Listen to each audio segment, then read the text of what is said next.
At para naman sa ating fuel update, presyo ng produktong petrolyo halos wala namang paggalaw ngayong linggo.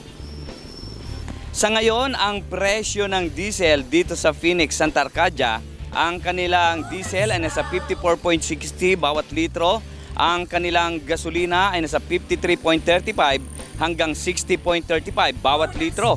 At sa Petron, dito pa rin sa Santa Arcadia, ang kanilang diesel ay nasa 53.50 hanggang 55.50 bawat litro. Ang kanilang gasolina ay nasa 58.90 hanggang 59.90 bawat litro.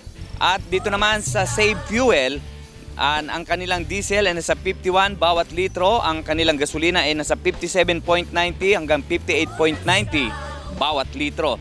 At dito nga sa Fuel Star, sa kinatatayuan ko ngayon, medyo mababa ang kanilang diesel, nasa 50 pesos and 50 centavos bawat litro, at ang kanilang gasolina ay nasa 57.90 hanggang 58.90 bawat litro.